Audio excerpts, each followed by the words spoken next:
दोस्तों आज की वीडियो जेम्स क्लियर की best selling book atomic habits पर बेस्ड है। रिसेंटली ये किताब काफी ट्रेंड भी कर रही थी। इस वीडियो में इतनी सारी काम की टेक्निक्स बताई गई हैं कि ये वीडियो हैबिट्स बनाने और तोड़ने के अल्टीमेट गाइड की तरह है। इस वीडियो को लास्ट तक देखने के बाद हैबिट्स रिलेटेड आपको शायद ही कोई और वीडियो देखने की जरूरत पड़े, तो इस वीडियो को अपनी किसी प्लेलिस्ट में सेव कर लो, लाइक करके अपने लाइक्ड वीडियोस में शामिल कर लो, ताकि इस वीडियो को जब भी आप दोबारा देखना चाहो तो आसानी से ढूंढ सको। तो चलिए शुरू करते हैं इस अमेजिंग लाइफ चेंजिंग वीडियो को। Chapter 1, the power of tiny habits. पैसों के कंपाउंडिंग को तो हम सब समझते हैं, लेकिन क्या आप हैबिट्स की कंपाउंडिंग को समझते हो? असल में कंपाउंडिंग नंबर्स का खेल है। जरा सोचिए, एक दिन में आप खुद को कितना बेटर बना सकते हो? कम से कम 1%। आपके मन में यह सवाल आएगा कि इससे क्या होगा, लेकिन बस इतने की ही जरूरत है। अगर आप रोज खुद को 1% बेटर बनाते हो तो साल में आप 37% बेटर इंसान बन सकते हो। मान लो कि 365 दिन कंसिस्टेंसी मेंटेन नहीं कर सकते, लेकिन हफ्ते में 5 दिन तो कर ही सकते हो, यानी 332 दिन। तो भी आप खुद को 10 टाइम्स बेटर तो बना ही लोगे, यानी अगले 5 सालों में आप अपने बड़े से बड़े गोल को भी अचीव कर सकते हो। वहीं अगर आप रोज 1% भी कुछ ऐसा करते हो जो आपको आपके गोल से दूर ले जाता है, तो आप 0.03% पर आ जाओगे, यानी कुल मिलाकर आप स्टार्टिंग पॉइंट पर ही खड़े रह जाओगे। बस यही सारा खेल है। अगर आप सही डायरेक्शन में जा रहे हो तो टाइम आपके हर स्टेप को मैग्नीफाई करके आपको मंजिल तक पहुंचाएगा। वहीं गलत डायरेक्शन में जाओगे तो यही टाइम आपका दुश्मन बन जाएगा और आपको आपके गोल से दूर लेता चला जाएगा। इस बात को जेम्स ने ब्रिटिश साइकिलिंग टीम की सक्सेस स्टोरी की मदद से समझाया है। ब्रिटिश साइकिलिंग टीम एक मामूली परफॉर्मिंग टीम थी जिसने पिछले 100 सालों में केवल एक ओलंपिक गोल्ड हासिल किया था। फिर साल 2003 में एसोसिएशन ने एक नए कोच डेव्स ब्रेल्सफोर्ड को अपॉइंट किया। डेव्स के आने के बाद अगले 10 सालों में टीम ने 62 ओलंपिक गोल्ड और 5 टूर डी फ्रांस में जीत हासिल की, और यह सब पॉसिबल हुआ ब्रेल्सफोर्ड की टेक्निक एग्रीग्रेशन ऑफ मार्जिनल गेन से। इसके मुताबिक अगर एक साइकिलिस्ट साइकिलिंग से जुड़ी हर चीज में 1% का इंप्रूवमेंट लाए तो उसका ओवरऑल परफॉर्मेंस काफी इंप्रूव हो जाएगा। इसलिए कोच ने हर छोटी छोटी चीज में चेंजेस किए, जैसे साइकिल के टायर को लाइट और बेटर ग्रिपिंग का बनाया, साइकिल सीट आरामदायक बनाई, साइकिलिंग सूट, पिलो से लेकर खाने पीने और हाथ धोने के तरीके तक को बदल दिया। इन सब छोटे छोटे चेंजेस के कारण ही ब्रिटिश साइकिलिंग टीम एक आम टीम से नंबर 1 टीम बन गई। Chapter 2, power of identity. आप अपनी आदतें क्यों नहीं बदल पाते? क्योंकि या तो आप गलत चीज को बदलने की कोशिश कर रहे हो, या फिर आपका तरीका ही गलत है। येल यूनिवर्सिटी में ओल्ड एज लोगों के 2 ग्रुप्स पर हुई रिसर्च के मुताबिक जो लोग अपने बुढ़ापे को लेकर पॉजिटिव थॉट्स रखते हैं, उनकी लाइफ एक्सपेक्टेंसी नेगेटिव थॉट्स रखने वालों के मुकाबले 7.6 ईयर्स ज्यादा होती है। यह अपने आप में एक बहुत बड़ा नंबर है, क्योंकि और कोई भी चीज लाइफ एक्सपेक्टेंसी को इतना नहीं बढ़ाती। ऐसा इसलिए क्योंकि जो बुढ़ापे के बारे में पॉजिटिव है उनके पास जीने की चाह है, इसलिए वो मेंटल और फिजिकल दोनों लेवल पर अपना ख्याल रखते हैं। वहीं नेगेटिव थॉट्स वाले हमेशा खुद को बीमार और अकेला महसूस करते हुए बस मौत की राह देखते रहते हैं। यानी केवल एक माइंडसेट से बहुत कुछ बदल सकता है। बिहेवियर चेंज के 3 लेयर्स होते हैं। पहला लेयर है रिजल्ट या आउटकम, दूसरा लेयर है आउटकम तक पहुंचने का प्रोसेस, और तीसरा लेयर है आइडेंटिटी, यानी आपका बिलीफ सिस्टम या आपका माइंडसेट। जनरली कुछ अचीव करने के लिए लोग पहले गोल सेट करते हैं, फिर उसका प्रोसेस डिजाइन करते हैं। जैसे मुझे अगले 5 महीने में 10 किलो वजन कम करना है, यह है आउटकम। उसके लिए मुझे रोज 2 घंटे वर्कआउट करना है और हेल्दी खाना खाना है, यह है प्रोसेस। लेकिन प्रॉब्लम यह है कि यह तरीका कुछ समय बाद बोरिंग हो जाता है और लोग कंसिस्टेंसी मेंटेन नहीं कर पाते। इसलिए जेम्स बिहेवियर चेंज को एक डीपर लेवल पर ले जाने की बात करते हैं, जिसके मुताबिक आप जो हासिल करना चाहते हो उसे अपनी आइडेंटिटी का हिस्सा बना लो, यानी अपने माइंडसेट और बिलीफ सिस्टम में शामिल कर लो। जैसे अगर आप खुद को एक ऐसा पर्सन मानने लगो जो कभी वर्कआउट मिस नहीं करता, तो आप चाहे कितना भी बिजी हो वर्कआउट के लिए टाइम निकाल ही लोगे, क्योंकि हमारा ब्रेन अपनी आइडेंटिटी मेंटेन रखने के लिए हमारे एक्शंस को मॉडिफाई करता है। इसलिए कहा जाता है कि आप जो सोचते हो वही बन जाते हो। आपका माइंडसेट और बिलीफ सिस्टम जैसा होगा, आपका ब्रेन उसी के हिसाब से एक्शंस डिजाइन करेगा और उसका आउटकम भी वैसा ही मिलेगा। Chapter 3, ruthless elimination. हमारी जनरेशन की सबसे बड़ी प्रॉब्लम है फोकस की कमी। हमें यही नहीं पता कि हमारी प्रायोरिटीज क्या हैं। एक जमाना था जब हर इंसान को अपना काम पता था और वह बस उसी पर फोकस करता था और उसे कामयाबी भी आसानी से मिलती थी। लेकिन आज क्या हो रहा है? चाहे इंडिविजुअल हो या ऑर्गेनाइजेशन, हर जगह प्रायोरिटीज की बात होती है। यानी सेल्स भी चाहिए, कस्टमर सेटिस्फेक्शन भी, काम में क्वालिटी भी और क्वांटिटी भी। लेकिन जेम्स कहते हैं कि चीजें जितनी ज्यादा सिंप्लीफाइड होंगी, उन पर फोकस करके काम करना उतना आसान होता है। जैसे अगर आप एक स्टूडेंट हैं तो आपका ध्यान केवल आपकी स्टडीज में होना चाहिए और आपका पूरा रूटीन उसी के इर्द गिर्द घूमना चाहिए। आप बाकी कामों को उसके हिसाब से मैनेज करें, ना कि कामों के मुताबिक स्टडीज को। उसी तरह अगर आप बिजनेस एक्सपांशन प्लान बना रहे हो तो एक बार में एक ही प्रोडक्ट पर फोकस करो, उसके बाद अगले प्रोडक्ट के बारे में सोचो। चीजों को सिंप्लीफाई करके आदतें बनाना इसलिए आसान है क्योंकि हमारा ब्रेन इसी के लिए डिजाइन है कि हम एक बार में एक चीज पर ही फोकस कर सकते हैं। मल्टीटास्किंग का कॉन्सेप्ट आपको क्वांटिटी ऑफ वर्क दे सकता है लेकिन क्वालिटी ऑफ वर्क नहीं। आइए देखते हैं कि ऐसा क्यों। जजेस के एक पैनल को 1000 केसेस पर सुनवाई करके फैसला लेना था कि कैदियों को जेल से छोड़ना है या अभी सजा बरकरार रखनी है। जब उनके फैसले का ग्राफ बनाया गया तो ये देखकर सब हैरान हो गए कि सुबह के टाइम रिहा होने वाले कैदियों का नंबर ज्यादा था और जैसे जैसे टाइम बीतता गया नंबर कम होता गया और लंच के बाद इसमें फिर थोड़ा इजाफा हुआ और शाम तक कैदियों के हक में ना के बराबर फैसले आए। ऐसा क्यों? इसे डिसीजन फैटिग कहते हैं, यानी आपको जितने ज्यादा डिसीजन लेने पड़ते हैं आपका ब्रेन उतना थक जाता है और आपका फोकस कम होने के कारण क्वालिटी ऑफ वर्क खराब होता है। इसलिए जब बात आदतें बदलने की हो तो प्रायोरिटीज नहीं बल्कि प्रायोरिटी पर फोकस करना चाहिए। Chapter 4 the 25-5 principle, Warren Buffett का गोल्डन रूल। आपका ड्रीम प्रोजेक्ट जिस पर आप कब से काम कर रहे थे, जो आपकी प्रायोरिटी लिस्ट में सबसे आगे था, अभी तक वो पूरा नहीं हुआ और ना ही उस रफ्तार से प्रोग्रेस कर रहा है जैसा आप चाहते हैं। हर कोई ये समझता है और जानता है कि लाइफ में उसे क्या चाहिए, फिर भी हासिल नहीं कर पाता। क्यों? इन सवालों का जवाब आपको इन्वेस्टर वॉरेन बफेट के 25-5 प्रिंसिपल से मिलेगा। वॉरेन बफेट ने अपने पर्सनल पायलट माइक फ्लिंट को यह सिखाया था और माइक कहते हैं कि यह उनकी लाइफ में गोल्डन लेसन की तरह काम करता है। बफेट ने माइक से 25 ऐसी चीजों को लिस्ट करने के लिए कहा जिसे वो लाइफ में करना चाहते हैं। जब माइक वो लिस्ट लेके आए तो बफेट ने उनसे सबसे इंपॉर्टेंट 5 चीजों को सर्कल करने को कहा और कहा कि अब सिर्फ तुम इन 5 चीजों पर ही फोकस करना और अब ये बताओ कि बाकी की 20 चीजों का तुम क्या करोगे। तो फ्लिंट ने कहा कि मैं 5 चीजों पर तो फोकस करूंगा लेकिन जब फ्री टाइम मिलेगा तो बाकी की 20 चीजों पर भी फोकस करूंगा। तो बफेट ने कहा कि यही तुम गलती कर रहे हो।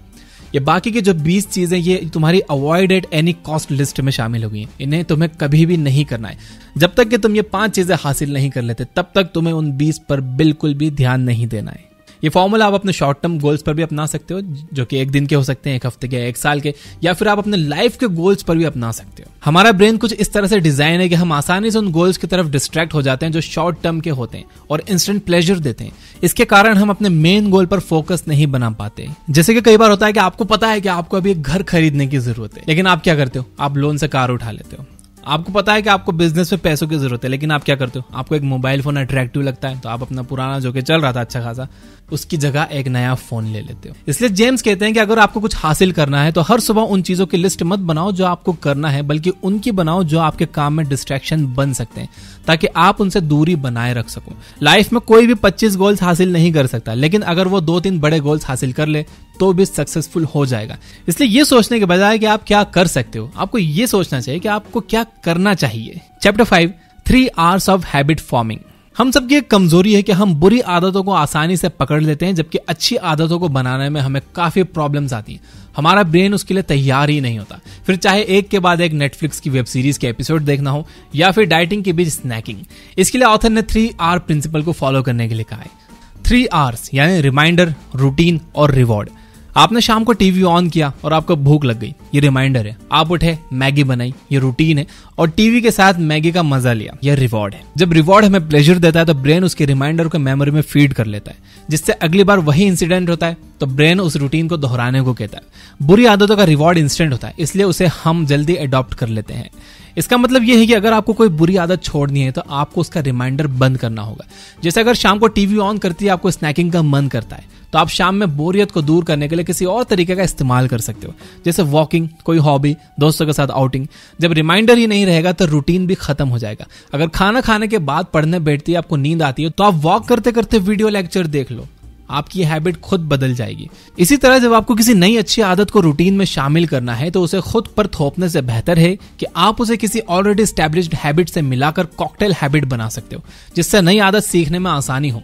जैसे आप रोज सोचते हो कि ऑफिस से आकर रनिंग के लिए जाओगे, लेकिन आपका शरीर कहता है कि आप थक गए हो, कल करोगे। तो ऐसे में आप अपने ऑफिस शूज उतारते ही रनिंग शूज डाल लो, ताकि आपके दिमाग को रनिंग पर जाने का रिमाइंडर मिले। फिटनेस का रिवॉर्ड एक लॉन्ग टर्म गोल है, उसे शॉर्ट टर्म में बदलने के लिए आप खुद से कह सकते हो कि जब आप रनिंग करके आओगे तो आप अपना फेवरेट म्यूजिक सुन सकते हो या टीवी शो देख सकते हो। इस तरह हैबिट फॉर्मिंग की 3R थ्योरी समझकर आप आसानी से बुरी आदतें छोड़ भी सकते हो और नई आदतें बना भी सकते हो।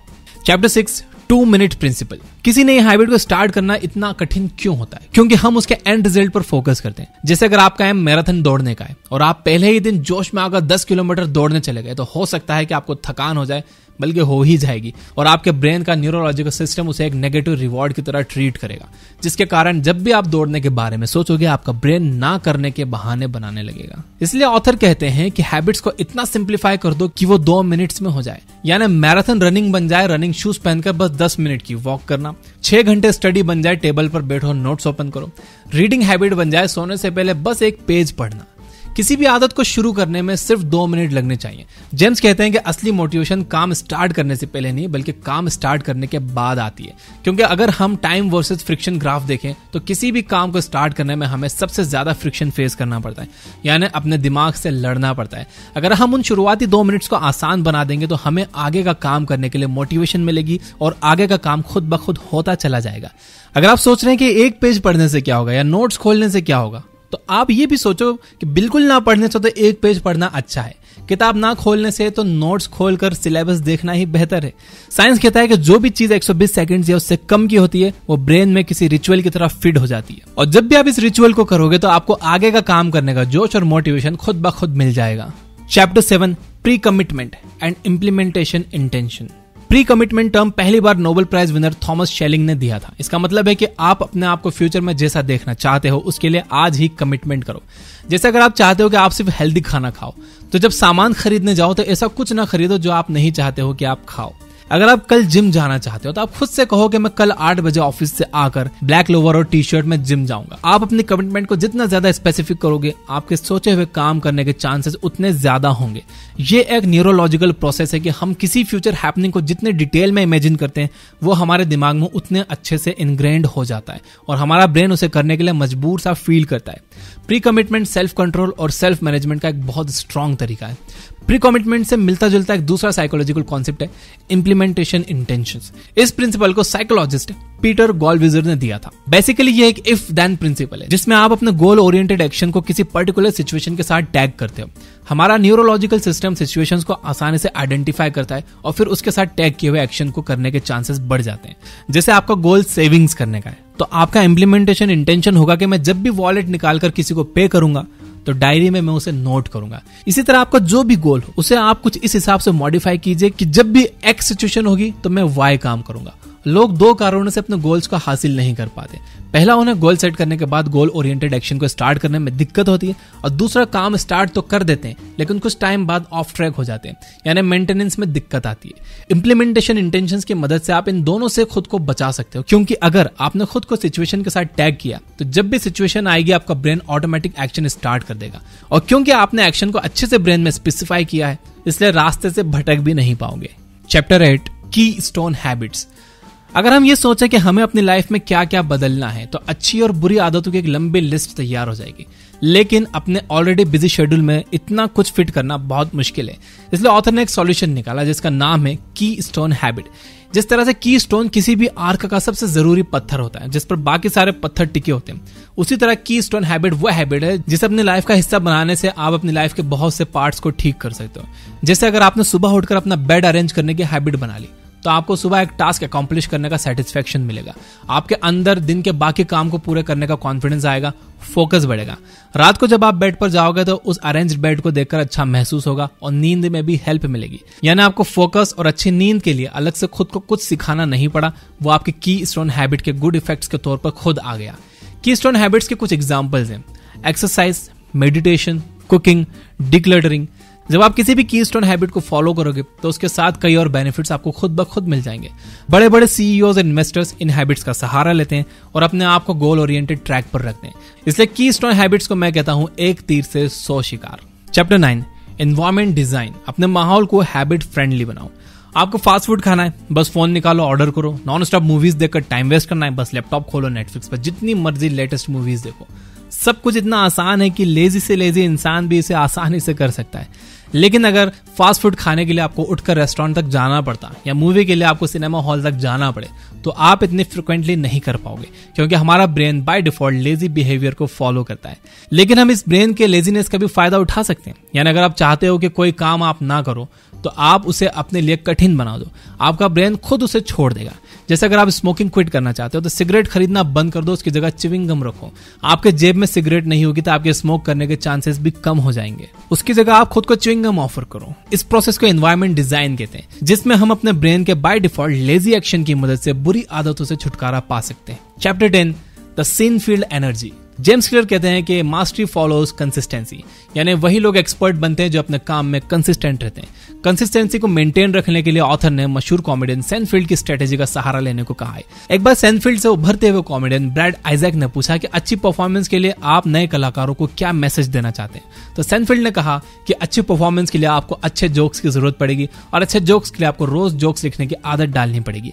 इसके लिए सेनफील्ड ने एक स्ट्रेटेजी बताई कि एक बड़ा वॉल कैलेंडर लो और रोज जोक लिखना स्टार्ट करो। इससे कोई फर्क नहीं पड़ता कि आपने कैसा जोक लिखा, लेकिन आपको लिखना है और लिखने के बाद उस डेट को रेड मार्कर से क्रॉस कर दो। धीरे धीरे आप देखोगे कि आपके ब्रेन को आदत पड़ गई है। इसके बाद आपका ब्रेन किसी भी कीमत पर रेड क्रॉस करने की ये चेन को ब्रेक नहीं करना चाहेगा। आप चाहे कितने भी बिजी हो, आपको एक जोक लिखने का टाइम तो मिल ही जाएगा।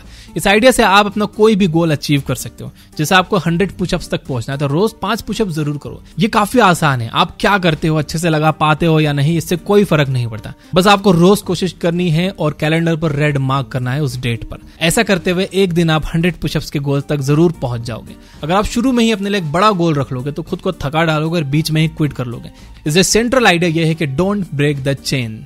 तो दोस्तों ये थे जेम्स क्लियर की बुक एटॉमिक हैबिट्स से हैबिट्स के बारे में नियरली सारी टेक्निक्स जिनसे आप अपने ब्रेन को बड़े से बड़ा काम करने के लिए ट्रिक कर सकते हो। हमारी लाइफ का बहुत सारा पार्ट हमारी हैबिट्स का ही नतीजा है।